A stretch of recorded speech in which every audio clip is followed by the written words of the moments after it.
ಪ್ರೀತಿಯ ದ್ವಿತೀಯ P U C ವಿದ್ಯಾರ್ಥಿಗಳೇ, ಕನ್ನಡ ಲೆಟರ್ ರೈಟಿಂಗಲ್ಲೂ ಕೂಡ ಬಹಳ ಜನ ಕಡಿಮೆ ಅಂಕಗಳು, ಝೀರೋ, ರೀಸನ್ ಇಷ್ಟೇ, ಪ್ಯಾಟ್ರನ್ನೇ ಗೊತ್ತಿಲ್ಲ, ಯಾವ ರೀತಿಯಾಗಿ ಬರೀಬೇಕು ಅನ್ನೋದು ಗೊತ್ತಿಲ್ಲ.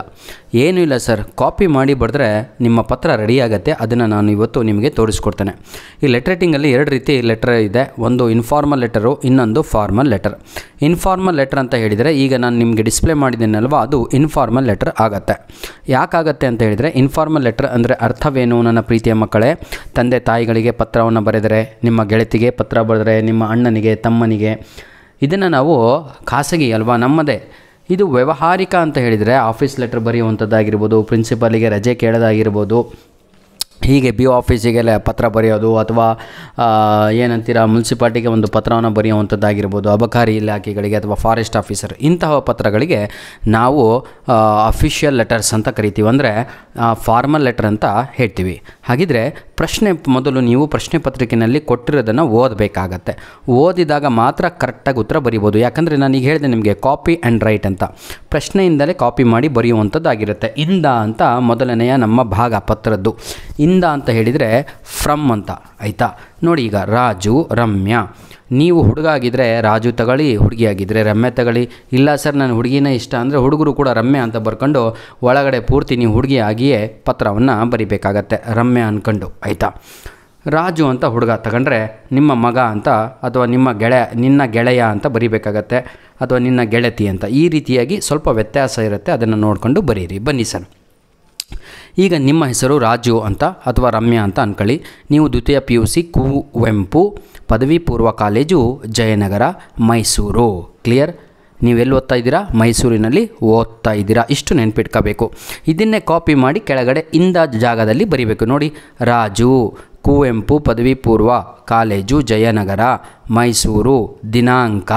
ದಿನಾಂಕ ಯಾವತ್ತು ಎಕ್ಸಾಮ್ ಬರೀತಿರೋ ಅವತ್ತಿನ ದಿನದ ಒಂದು ಡೇಟನ್ನು ತಾವುಗಳು ಬರಿಬೇಕಾಗಿರುತ್ತೆ ಕನ್ನಡದಲ್ಲಿ, ಆಯಿತಾ? ಈ ವಿಳಾಸದಲ್ಲಿರುವ ನೀವೆಂದು ತಿಳಿದು, ಕ್ಲಿಯರ್? ನೀವೇ ಅಂದುಕೊಂಡು ಪತ್ರವನ್ನು ಬರಿಬೇಕು. ಕುರಿತು ಕುಸುಮ ಅಥವಾ ವಿಜಯ್, ನಿಮ್ಮ ಗೆಳೆಯ, ಆಯಿತಾ? ಕುಸುಮ ಅಥವಾ ವಿಜಯ್ ಅಂತ ನಿಮ್ಮ ಗೆಳೆಯರು ಎಲ್ಲಿದ್ದಾರೆ? ದ್ವಿತೀಯ ಪಿ ಯು ಸಿ ಅವರು ಕೂಡ ಸರ್ಕಾರಿ ಪದವಿ ಪೂರ್ವ ಕಾಲೇಜು, ರಾಜಾಜಿನಗರ, ಬೆಂಗಳೂರು. ನೀವು ಮೈಸೂರಲ್ಲಿ ಓದ್ತಾ ಇದ್ದೀರಾ, ನಿಮ್ಮ ಗೆಳೆಯ ಅಥವಾ ನಿಮ್ಮ ಫ್ರೆಂಡು, ಗೆಳತಿ ಎಲ್ಲಿದ್ದಾರೆ? ಬೆಂಗಳೂರಿನಲ್ಲಿದ್ದಾರೆ. ಅವರಿಗೆ ನೀವು ಪತ್ರವನ್ನು ಬರೀಬೇಕು. ಹಾಗಿದ್ರೆ ಇದನ್ನು ನಾವು ಇನ್ಫಾರ್ಮಲ್ ಲೆಟರ್ ಅಂತ ಕರಿತೀವಿ. ಈ ವಿಳಾಸದಲ್ಲಿ ವಾಸವಾಗಿರುವ ನಿಮ್ಮ ಗೆಳೆಯ ಅಥವಾ ಗೆಳತಿಗೆ ವಾರ್ಷಿಕ ಪರೀಕ್ಷೆಯ ನೀವು ಮಾಡಿರುವ ಸಿದ್ಧತೆಯನ್ನು ಕುರಿತು ಪತ್ರ ಬರೆಯಿರಿ. ಹಾಗಿದ್ರೆ ಬಾಡಿ ಆಫ್ ದ ಲೆಟ್ರಲ್ಲಿ ಏನಿರಬೇಕು ಅಂತ ಅವರು ಕೊಟ್ಟಿದ್ದಾರೆ. ಏನು, ಯಾವ ರೀತಿಯಾಗಿ ಪ್ರಿಪೇರ್ ಆಗಿದ್ದೀರಾ ತಾವುಗಳು ಎಕ್ಸಾಮಿಗೆ, ಯಾವ ರೀತಿಯಾಗಿ ಸಿದ್ಧತೆಯನ್ನು ಮಾಡಿಕೊಂಡಿದ್ದೀರಾ ಅದರ ಬಗ್ಗೆ ಬರೀಬೇಕಾಗತ್ತೆ. ನೀವು ಬರೀಬೇಕು, ನನ್ನ ಕೈಯಲ್ಲಿ ಎಕ್ಸಾಮನ್ನು ಏನು ಕಿತ್ತಕ್ಕೋಕೆ ಆಗಲಿಲ್ಲ ಕಣೆ, ಈಗ ನಾನು ಎಕ್ಸಾಮ್ 2ಗೆ ಹೆಂಗೆ ಪ್ರಿಪ್ರೇಷನ್ ಮಾಡಿದ್ದೀನಿ ಅಂದರೆ ರಾತ್ರಿಗಳು ಕುಂತು ನಾನೇ ಓದಿದ್ದೀನಿ. ಅಪ್ಪ ಅಮ್ಮ ಭಾಳ ಹೇಳಿದರು ನನಗೆ ಎಕ್ಸಾಮ್ 1ನಲ್ಲಿ ಓದಲೇ ತಮ್ಮ ಅಂತ, ಆದರೆ ಓದಲಿಲ್ಲ.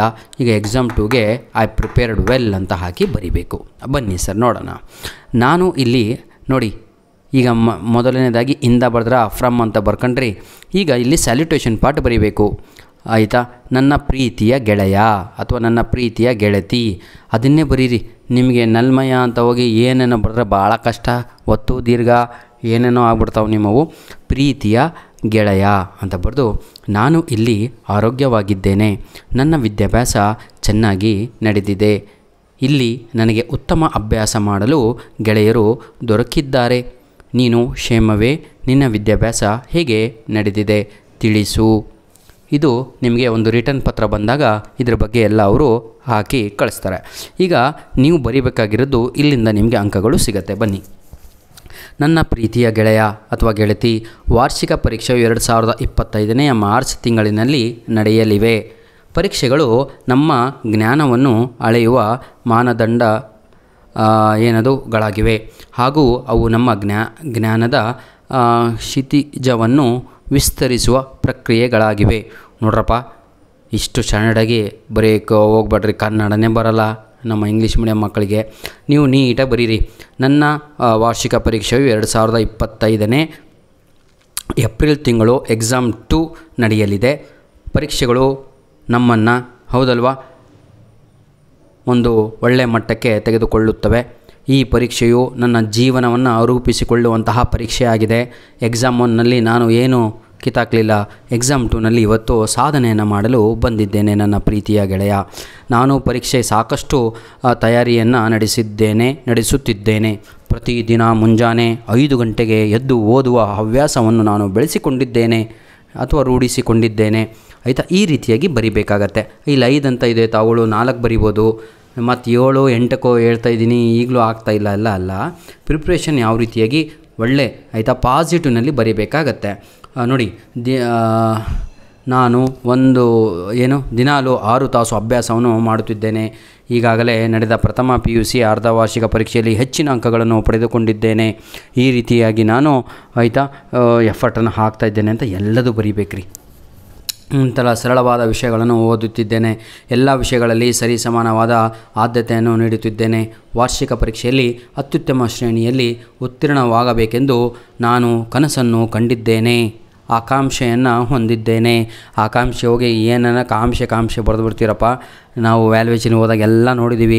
ತಾವುಗಳು ಕನಸು ಅಂತ ಬರೀರಿ, ಅಥವಾ ಹೌದಲ್ವಾ.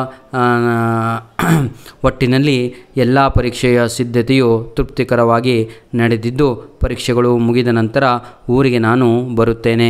ಮನೆಯಲ್ಲಿ ಎಲ್ಲರೂ ಕ್ಷೇಮವನ್ನು ವಿಚಾರಿಸಿದ್ದೇನೆಂದು ನೀನು ತಿಳಿಸು. ವಂದನೆಗಳು ಅಂದರೆ ಥ್ಯಾಂಕ್ ಯು ಅಂತ. ಈಗ ವಂದನೆಗಳು ಸೆಂಟರ್ ಆಫ್ ದಿ ಪೇಜಲ್ಲಿ ಇರಬೇಕು, ನಿಮಗೆ ಗೊತ್ತಲ್ವಾ. ಹಾಗೂ ಈಗ ನೋಡಿ, ಇಂತಿ ನಿನ್ನ ಪ್ರೀತಿಯ ಗೆಳೆಯ ರಾಜು. ಹುಡುಗಿಯಾಗಿದ್ದರೆ ಇಂತಿ ನಿನ್ನ ಪ್ರೀತಿಯ ಗೆಳತಿ ರಮ್ಯಾ ಅಂತ ಎಲ್ಲದೂ ಕೂಡ ರೈಟ್ ಸೈಡಲ್ಲೇ ಇರಬೇಕು. ನೋಡಿ, ಈಗ ನಮ್ಮ ಇಂದ ಕೂಡ ರೈಟ್ ಸೈಡಲ್ಲಿತ್ತು, ಹೌದಲ್ವಾ. ನೋಡಿ, ಅದಾದ ತಕ್ಷಣ ದಿನಾಂಕ ಇತ್ತು, ಎಲ್ಲ ಆಯಿತು, ಇದಾದ ತಕ್ಷಣ ಈಗ ರೈಟ್ ಸೈಡಲ್ಲಿ ನೀವು 2 ಅಡ್ರೆಸ್ಸನ್ನು ಬರೀಬೇಕಾಗತ್ತೆ. ಆ 2 ಅಡ್ರೆಸ್ಸಲ್ಲಿ ಏನಿದೆ, 2 ಅಡ್ರೆಸ್ಸಲ್ಲೂ ಕೂಡ ಕಾಪಿ ಮಾಡಿ ಬರೆಯೋದು. ಈ 2 ಅಡ್ರೆಸ್ಸು ಏನು? ಕುಸುಮ ವಿಜಯ ದ್ವಿತೀಯ PUC ಸರ್ಕಾರಿ ಪದವಿ ಪೂರ್ವ ಕಾಲೇಜು, ರಾಜಾಜಿನಗರ, ಬೆಂಗಳೂರು. ನೋಡಿ, ನಿಮ್ಮ ಕ್ವಶನ್ ಪೇಪರಲ್ಲೇ ನಿಮ್ಮ ಕ್ವಶನ್ ಇದೇ ಬಂದರೆ ಹೌದಲ್ವಾ, ಇಲ್ಲೇ ಇರುತ್ತೆ, ಸೆಕೆಂಡ್ ಲೈನಲ್ಲಿ ಇದೆ ನೋಡಿ. ಇದೇ ನಮ್ಮ 2 ಅಡ್ರೆಸ್ ಆಗಿರುತ್ತೆ ಮಕ್ಕಳೇ. ಇದನ್ನು ನೀವು ಕನ್ನಡದಲ್ಲಿ ಹೊರ ವಿಳಾಸ, ಎಷ್ಟು ಈಸಿಯಾಗಿ ಕೊಟ್ಟಿದ್ದಾರೆ ನೋಡಿ ಹೆಡ್ಡಿಂಗ್ ಟೈಟಲ್. ಅದಕ್ಕೆ ಹೊರ ವಿಳಾಸ ಅಂದರೆ ಹೋಗುವ ವಿಳಾಸ ಅಂತ. ಧನ್ಯವಾದಗಳು. ಈ ರೀತಿಯಾಗಿ ಅರ್ಥ ಮಾಡಿಕೊಂಡು ತಾವುಗಳು ಬರೆದು ಪ್ರಾಕ್ಟೀಸ್ ಮಾಡಿದರೆ ನಿಜವಾಗಿಯೂ ಇವೆಲ್ಲವೂ ಕೂಡ ಗಟ್ಟು ಹೊಡೆಯುವಂಥದ್ದಲ್ಲ ಕಣ್ರಿ. ಇದನ್ನು ಬರೆದು ಪ್ರಾಕ್ಟೀಸ್ ಮಾಡಬೇಕು, ಆವಾಗ ಮಾತ್ರ ಒಳ್ಳೆ ಅಂಕಗಳನ್ನು ಲ್ಯಾಂಗ್ವೇಜಲ್ಲಿ ತಾವು ತೆಗಿತೀರಾ ಅಂತ ಹೇಳ್ತಾ ವಿಡಿಯೋವನ್ನು ಮುಗಿಸ್ತಾ ಇದ್ದೇನೆ. ಇನ್ನೊಂದು ಫಾರ್ಮಲ್ ಲೆಟ್ರ್ ಕೂಡ ನಾನು ನಿಮಗೆ ಅಪ್ಲೋಡನ್ನು ಮಾಡಿ ಕೊಡ್ತೇನೆ ವಿದ್ಯಾರ್ಥಿಗಳೇ, ಆಯಿತಾ. ಸಮಯ ಇಲ್ಲ, 24ನೇ ತಾರೀಕೆ ನಿಮ್ಮ ಎಕ್ಸಾಮ್ 2 ಇದೆ ಕನ್ನಡ. ಧನ್ಯವಾದಗಳು.